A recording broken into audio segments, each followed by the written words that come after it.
Hi, everyone. Mark Sorensen, Chief Executive Officer at Royal Fund Management. It's April 15th, 2025. Oh, that's tax day. But also, we're going to record our quarterly market commentary video. The last recording we put out was January 28th, and a lot has happened since then. So I want to review a little bit about what we said then and then talk about what's been happening lately and what we think will happen the balance of the year. On January 28th, we said, look, we came off a couple of years where the S&P 500, the broad market index, was up over 20% a year, and that we anticipated that we were still in an overall bull market that could last for quite some time, but that the third year after you've gone up so much 2 years in a row is often a transition year. In fact, we said at that time that we expected more volatility. In fact, we said we expected the market to be quite choppy. However, we did expect as we enter the second half of the year that the market would still do fine, and we still believe that. At that time, we said that the market had been led the last couple of years by just a handful of stocks. They became known as the Magnificent Seven, kind of like the Nifty 50 back in the 1950s, where the broad market didn't do well, but just a few stocks ran the index. And we talked about how the market was now starting to broaden out. However, the market does not go straight up. And we anticipated that every now and then you have to back and fill, you have to have some profit taking, you have to come down a little bit to build a better foundation to be able to sustain the next move up. So the market came off its high just a couple months ago on February 19th. And the first thing I want to point out about that is the fact that the market was at a high on February 19th is proof in and of itself that we always recover from any type of correction, pullback in the market, profit taking, whether it's news driven, event driven, geopolitically driven, or what have you. We have always recovered 100% of the time, and we expect we will this time too. However, in the midst of a normal corrective activity in the market, we had the tariffs announcement on April 2nd. The market had pretty much built in that we might get as much as 20% baseline tariffs, and we only got 10. However, the much higher tariffs on many of our trading partners is what spooked the market and caused some to be concerned that it could cause inflation. It could cause maybe even higher interest rates.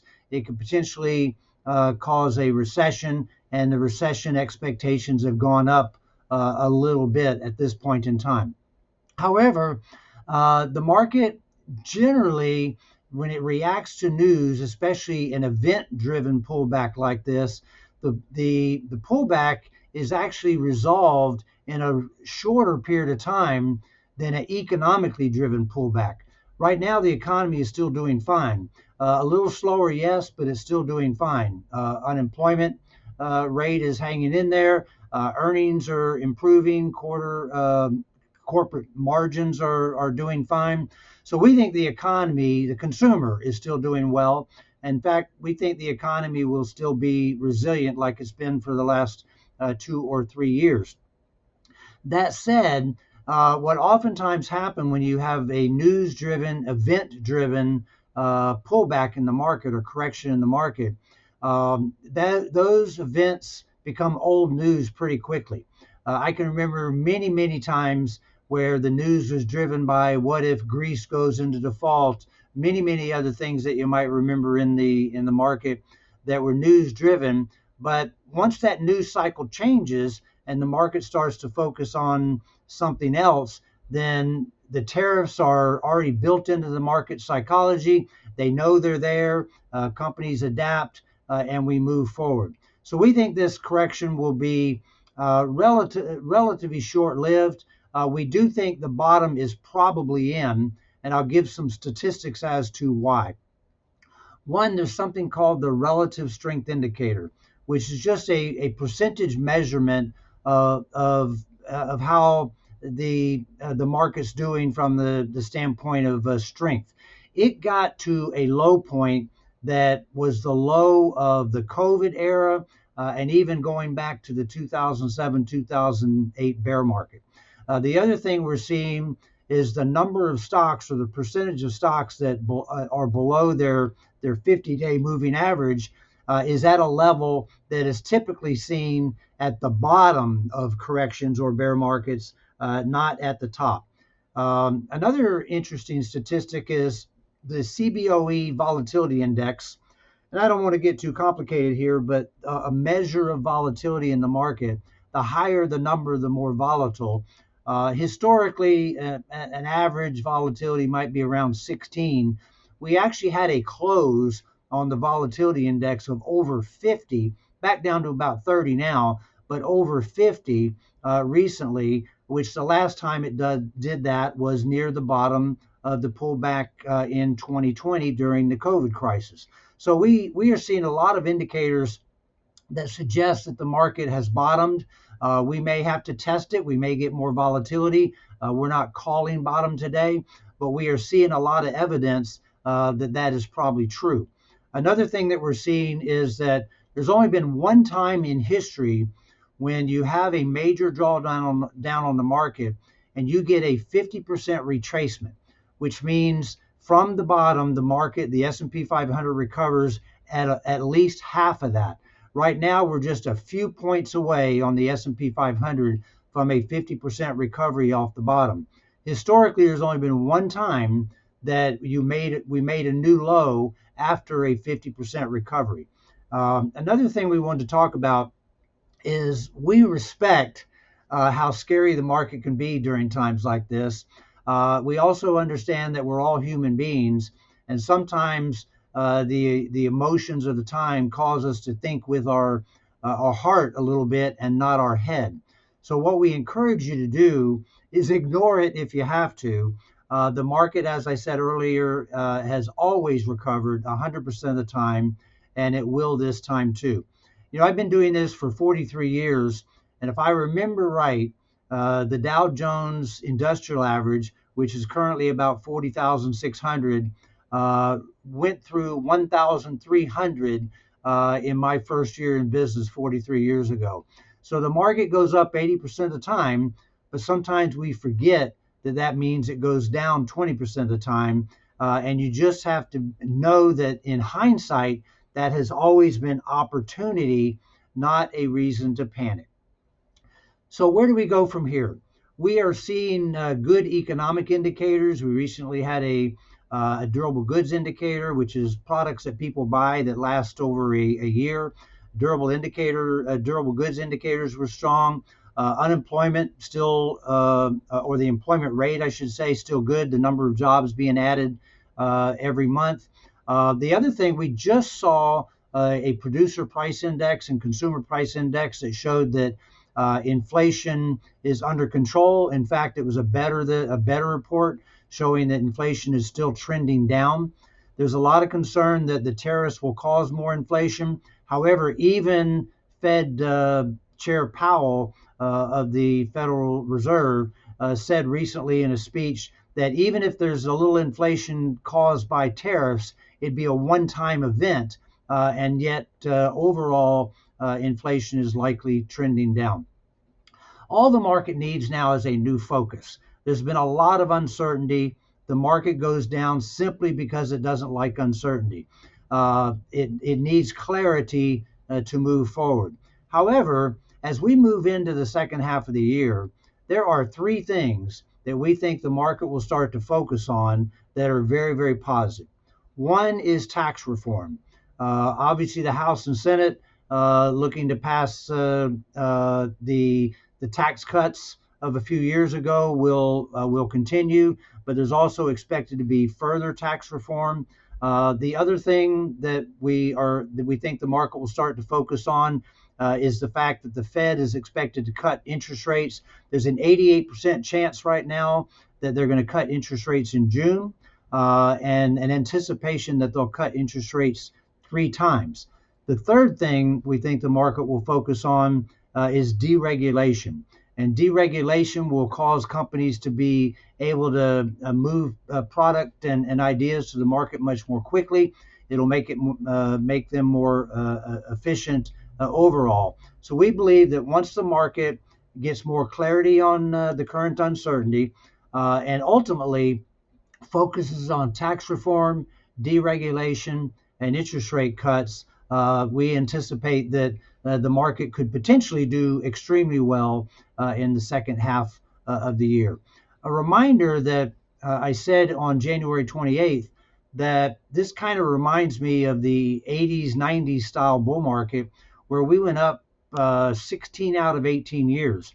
But if you would have panicked during the 2 years when it went down, you would have missed big moves. So, for example, during that time frame, there was 1 year where the S&P 500 went down 6.5%, and yet the next year it went up 26.3%. The other time the market went down during that 18-year period, it only ended the year down 1.5%, but the next year was up 34%.